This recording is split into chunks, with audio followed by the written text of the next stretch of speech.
All right, so now we're going to do a small review about exponents or powers. We're going to start with some basic things. Let us first talk about the powers of 10.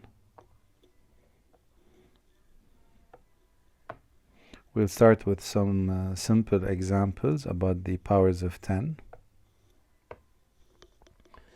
10 to the power 4, of course, means 10 times 10 times 10 times 10, which is the same as 1 with 4 zeros next to it. So you can think of this in a way that these 4 zeros come from this power 4 of 10. What is 5 times 10 to the power 3? This is the same as 5 with 3 zeros next to it. Now the comma that I'm putting here is the thousands separator. What is 7.1 times 10 to the 3? Multiplying by a power of 3, what does it do? It moves your decimal point 3 spaces to the right. So your decimal point becomes here, and you fill the blanks with zeros. So your answer would be 7100 or 7100.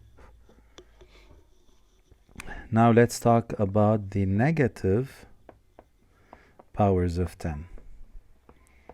Negative powers of 10. 5 multiplied by 10 to the power minus 4. So 5 is the same as 5.0. Multiplying by a negative power would move your decimal point to the left.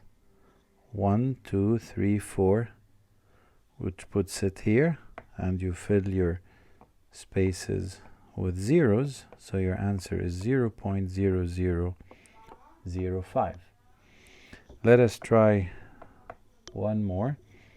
7.1 times 10 to the minus 3, 7.1, multiplying by a negative power of 10 moves the decimal point to the left. 3 spaces, 1, 2, 3, your decimal point becomes here. Fill the blanks with zeros, and your answer is 0.0071.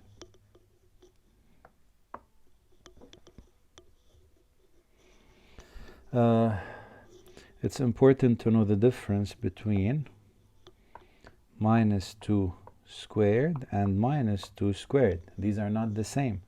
Minus 2 squared is the same as minus 2 multiplied by negative 2. This would give you a plus 4, positive 4. Whereas here, the squared is for the 2. So this is minus 4. So as you can see, this gives us different answers. Now you also need to know the difference between AB squared and AB squared. This is AB multiplied by AB, which is A squared, B squared, whereas this is simply A times B times B. So as you can see, the answers are also not the same. The answers are also different. Let's talk a little bit more about negative powers. What is 8 to the minus 1? This is the same as 1 divided by 8. What is 5 to the power negative 3? This is 1 over 5 to the power 3, which is 1 over 125.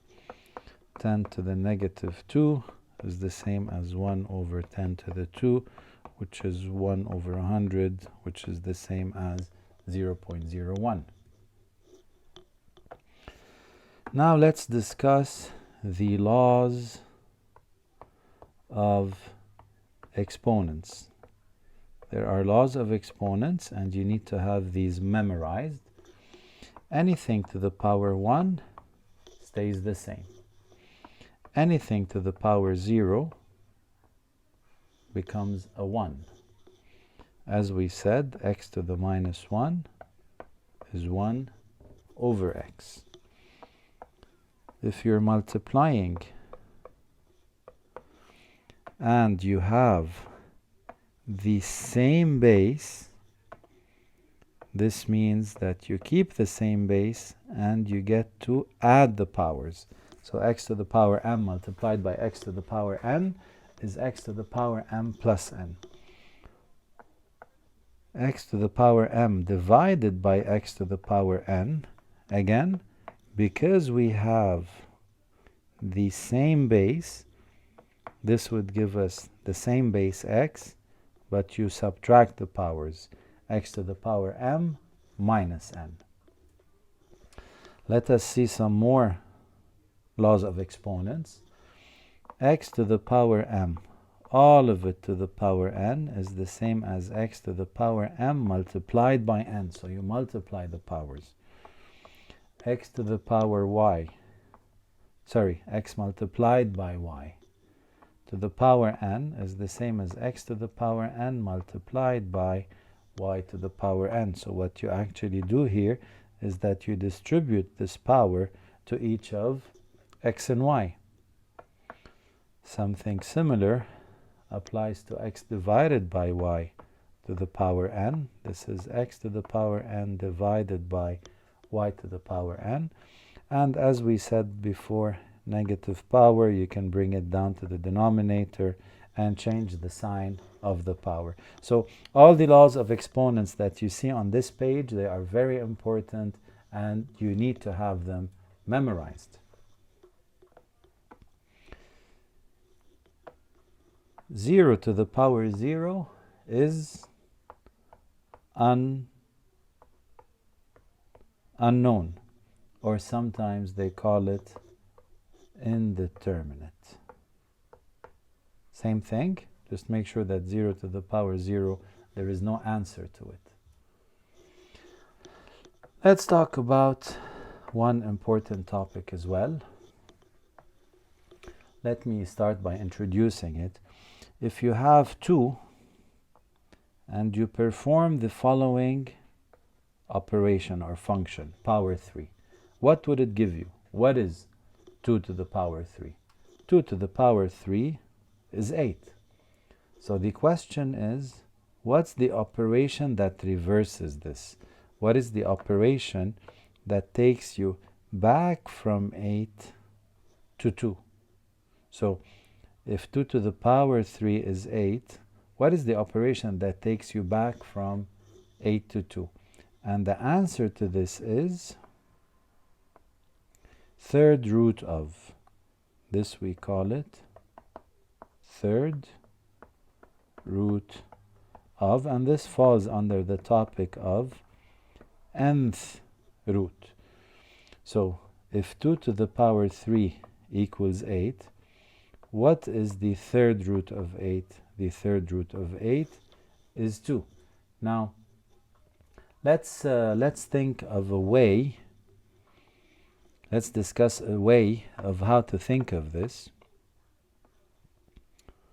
Let's say they ask us, what's the third root of 8? And we don't know what we just discussed a few seconds ago. So you need to think of it this way. If the third root of 8 is a, assuming that the third root of 8 is a, so I need to find a number a such that if I multiply a by itself 3 times, the answer would be 8. Why 3 times? Because we're talking about the third root of. Let us do one more example. If someone asks us, what is the fourth root of 81? The way to think of it is you say, I'm going to assume that the fourth root of 81 is a, which means I'm looking for a number a that if I multiply it by itself 4 times, the result would be 81. Again, Why 4 times? Because we're discussing the fourth root of. Of course, if you think of it here, 1 to the power 4 is 1, 2 to the power 4 is 16, 3 to the power 4, 3 times 3, 9, 9 times 9, 81, which means that the fourth root of 81 is 3, because this is equivalent to saying that 3 to the power 4 is 81. So the topic that we're discussing now is the nth root of x and how to find the value. Let us do a couple of more examples. What is the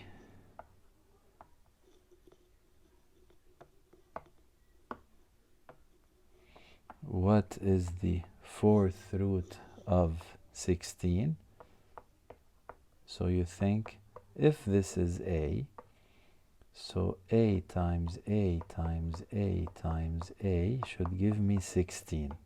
And I repeat, 4 times. Where does the 4 times come from? Because we're talking about nth root. So in other words, a to the power 4 is 16. And if you think of it, you're going to reach the fact that a is 2, which means that the fourth root of 16 is 2.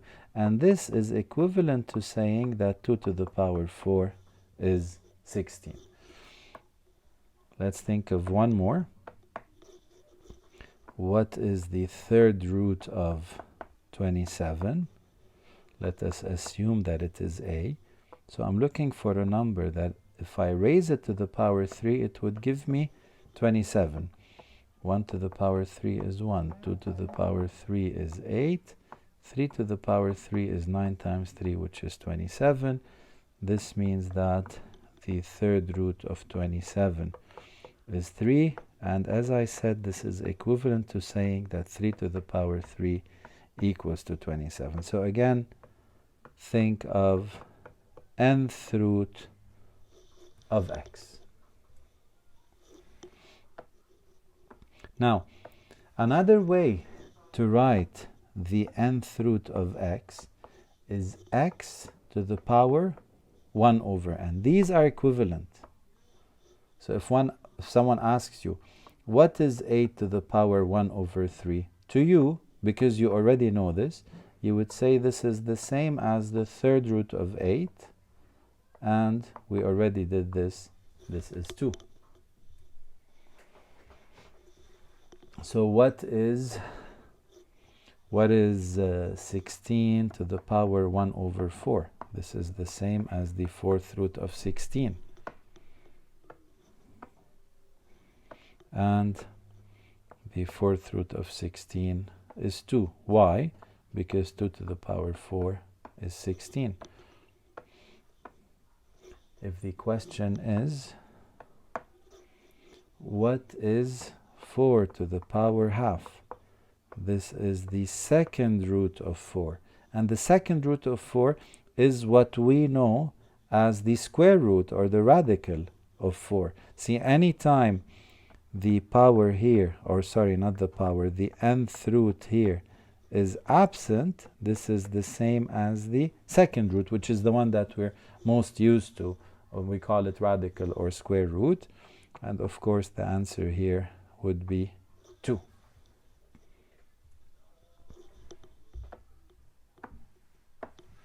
One more law of exponents, and this is for you to memorize as well. X to the power p over n can be rewritten in one of two ways. This is either the nth root of x to the p, or it is the nth root of x to the power p. So whether you solve it this way or this way, it would give you the same answer. Let's do one example about it. 4 to the power 3 over 2. First, let's try this method. So this says it is the second root of 4 to the power 3. Very simply, the denominator and the power goes here. So that's what I did. The denominator and the power went here. It's the nth root. And the numerator and the power went here, and that's what I did here. It went here.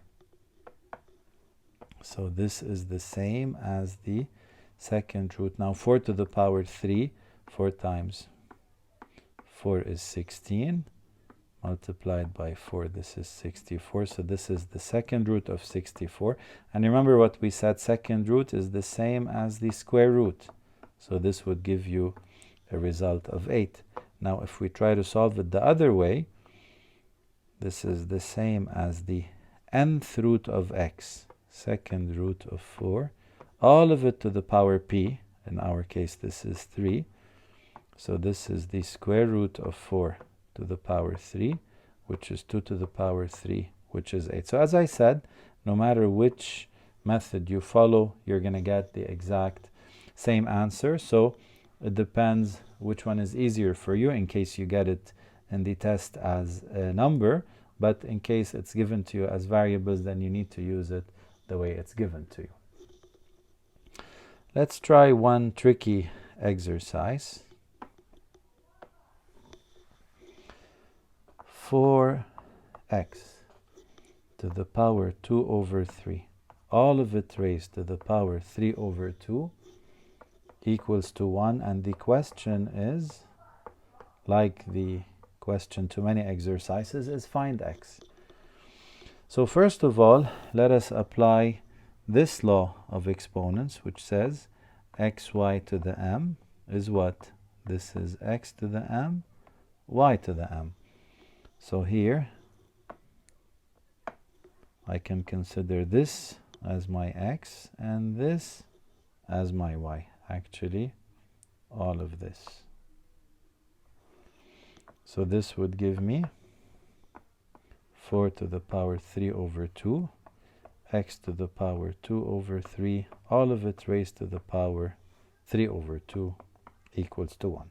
Now we're going to apply this law of exponents, which is x to the m, all of it raised to the power n. This is x to the power m multiplied by n. And this we're going to apply here. So this is x to the power 2 over 3 multiplied by 3 over 2. And here we have 4 to the power 3 over 2. Now if we simplify, the 3 cancels the 3, the 2 cancels the 2. And here we're left with x. Don't forget the equals to 1.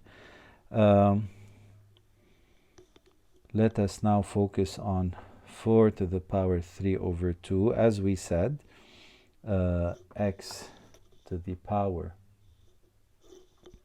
p over n can be solved in one of two different ways. You choose whichever way you want.